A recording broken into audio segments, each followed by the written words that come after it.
Good afternoon, everyone. I am Nimisha Prakash Baviskar, and I welcome you all to this presentation by Baviskar Group. Thank you, Elets, for giving us this opportunity for sharing our thoughts, and I feel privileged to be presenting in front of all the dignitaries that are present here today.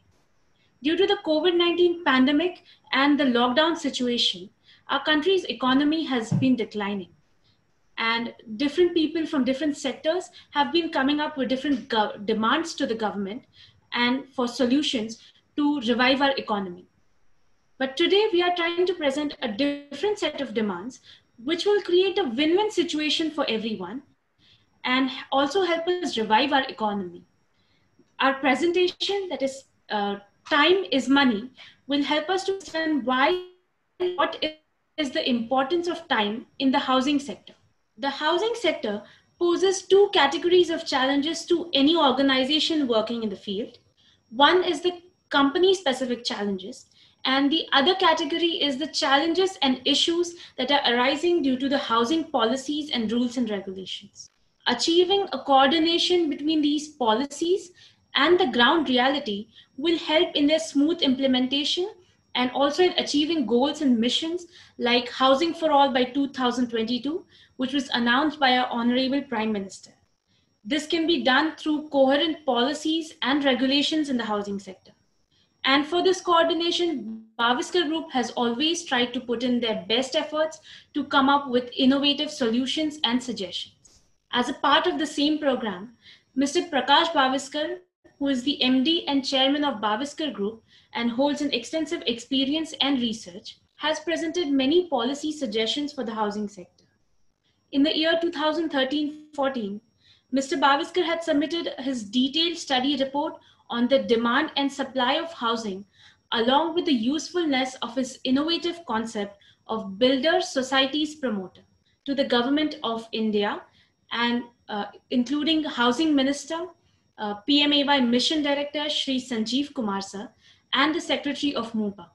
In this presentation, he highlighted the ground level reality on the deviation between demand and supply of housing and how the financial investment of the country was getting rooted in the wrong direction.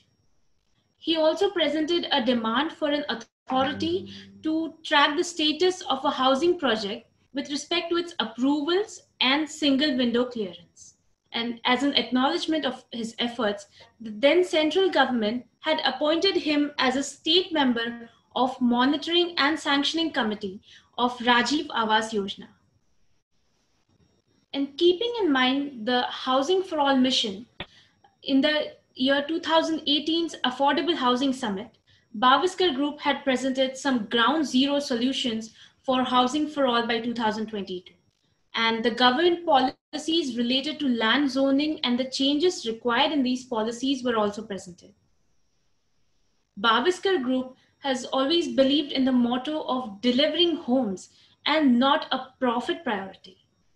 Mr. Baviskar started his first project in the absence of industry background, but then too he has successfully delivered up to 1,000 low-cost homes at a cost 20 to 30% lesser than the prevailing market rate through his new concept of builder societies promoter. Also, an integrated township project of more than 10,000 homes is in the pipeline for execution. Mr. Prakash Baviskar is also the chairman of CREDAI MCHI Navi Mumbai unit, Maharashtra committee member of NAREDCO, and the president of Naina Builders Welfare Association. Along with this, he is also a conciliator at Maharera, and he holds an experience of working with the Building Permission Department and the Encroachment Department of the government, as well as has been an active member on various committees formed by the government and numerous social activities. Next slide. Through this presentation, we are trying to present some facts and figures of the housing sector in order to understand the market scenario and to achieve the target of housing mission. We're also trying to project the approximate monetary value of the time lapse in housing sector, whether it's related to the lockdown situation or in any other time, and the consequent losses to the economic market and government bodies. We're also trying to understand how the real estate sector can play a major role in uplifting the dropping Indian economy and help in the easy recovery of the economic losses that were caused due to the COVID-19 pandemic outbreak. And finally, we're trying to give a few suggestions for resolving the hurdles in the practical implementation of housing and related policies. Next slide. Now, what you see in this table here, these are the housing statistics that we have extracted from various government and private research. These are the different targets of PMAY mission for national level. For state level, we are considering Maharashtra, and for a city level, we have considered the MMR region. As you can see, for the national level, 112 lakh homes were targeted, out of which 68%, that is 76 lakhs units are still pending to be executed. For the Maharashtra level, 19 lakh homes were targeted, out of which 84% is the percentage of pending units, which amounts to around 16 lakh units. And for MMR region, we can see that 11 lakh units are pending, which amounts to around 97% of the total target. In the next slides, we can see that the different targets that were set in terms of different categories, that is EWS, LIG units, and MIG units. On this slide, there is a national level categorization. On the next slide, we have state level categorization. And on the further slide, we have the Mumbai metropolitan region categorization. And throughout this presentation, we've considered some basic assumptions. That is, we have considered 10% units as commercial units and 90% as residential units.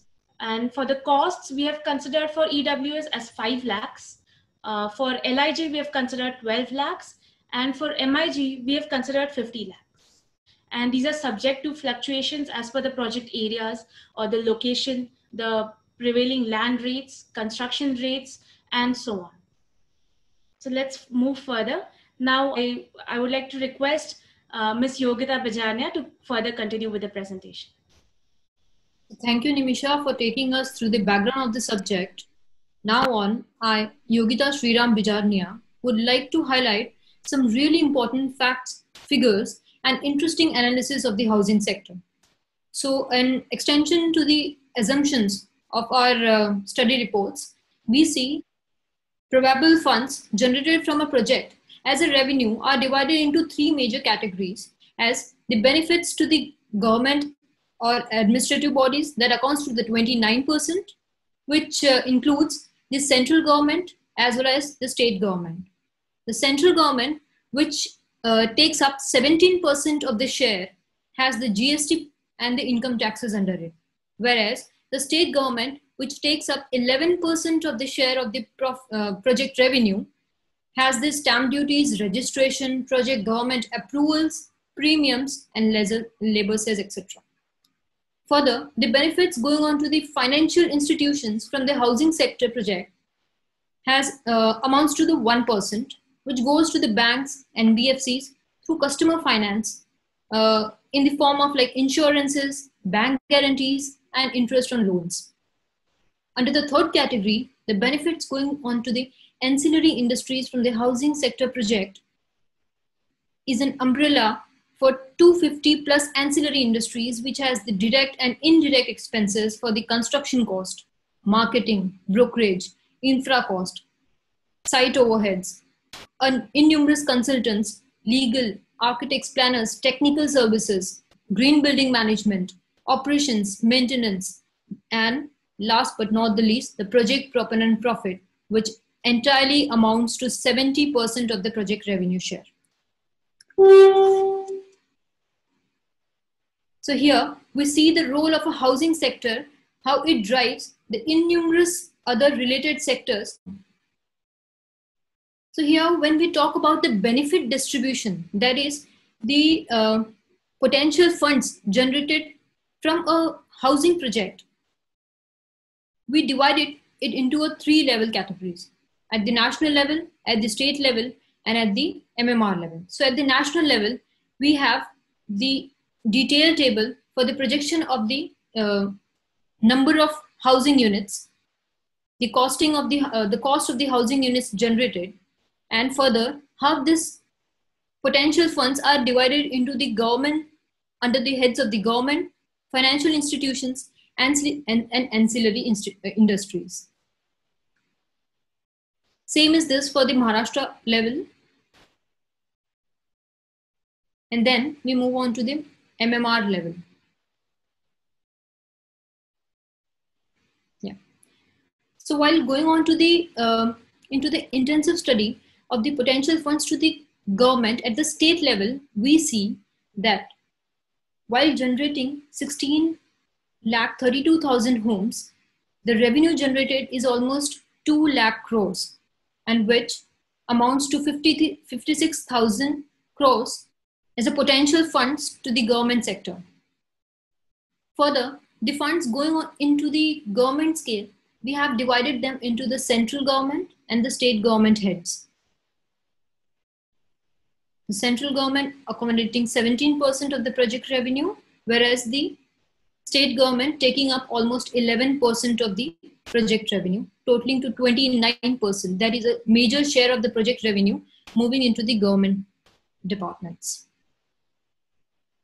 And when we see the potential units generating a considerable amount of funds, we divide them into a 5-year scale, and then we have the figure of like almost 7,000 crores moving to the central government while executing the pending housing units under the mission, and almost 4,500 crores to the state government.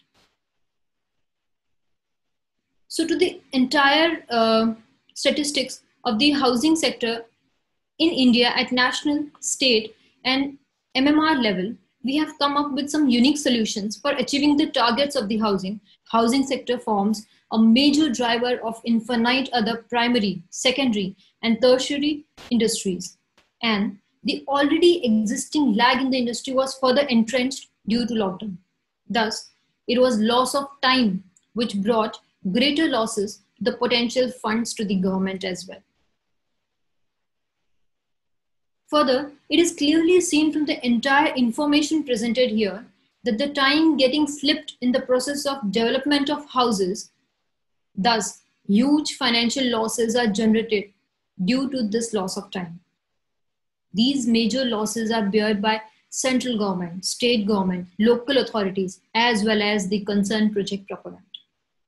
In the development permissions are granted and the basic infrastructure is provided on time with the consolidation of various no objection certificates, then the projected potential benefits to the central and state government could be: Government of India will get an approximate annual amount of almost 7,000 crores, and the state government will get an approximate annual amount of 4,500 crores in addition to the existing running figures of the real estate market. Government bodies receive this potential funds from housing sector without any direct huge expenses. In order to achieve this, the main motto of government should be of boosting the morale of the sector by assuring the speedy and systematized execution of administrative and proponent responsibilities, thus saving the considerable chunk of time. Further, we can categorize few of the suggestions under these wider heads, like time-bound approval schedules on the land having residential and mixed-use zone and approving the development plan in stipulated time frame. The land parcels having residential zones should be allotted for development in deciding time frame from the concerned authority, thus preventing the idle laying of the land and generating the economy out of it. The development permission should be allotted within maximum of 15 days from the application. Next, we can have one-point consolidation of all the relevant data from various government departments and reduced number of no objection certificates. After giving approval to the development plan and township projects, concerned authorities have the responsibility of providing basic infrastructure like roads, water, within 6 months time period of giving approvals. And this should be instructed to solve the problems relating to the same on priority to the local bodies. Further, we can have a flexible premium payment options. Here, for the charges which are payable at the time of development permissions, there could be a multiple options of charges collection, such as payment in multiple installments or recovery of charges in the form of housing stock. Further, we can have RERA-like appellate authority for dispute resolution or redressal, for solving the complaints regarding non-issuance or delay in the development permissions, basic infrastructure, and for issuing no objection certificates within the time-bound schedule. This SPD, or you say fast-track body, could have a panel of experienced field judges for resolution of sector issues. Over the top, we can have the project tracking system, which can give better checks and project status update of the industry. Government may call for multiple monthly review meetings to record the development permissions and basic infrastructure. Further, we can have increased digital accessibility as in the other sectors of the e-governance. Here, we could have a vigorous digital mechanism in existence which will provide the information about government policies. There could be direct control of government on the procedure of individual proposals received. Applicants should be aware about the status of the project. In case of refusal, the same should be given with the valid reasons, and that should be an authority at government level which could take care of such appeals in time-bound schedule. Then we can have a confidential survey of the sector to record and analyze the lags in the execution of the housing sector.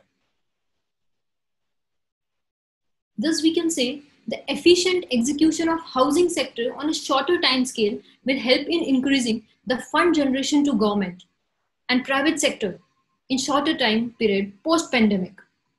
The value of the housing sector is linked to the time of the project. Thus, saving the time is generating the money. Unlike other suggestions for the sector, the prime message of our presentation is the losses suffered by the housing sector due to loss of time can be reversed only by reducing the time of deliverance of the sector. Hence, our presentation, Time is Money for the housing sector, focuses the basic concept of how the value of time can be converted to money. Thank you.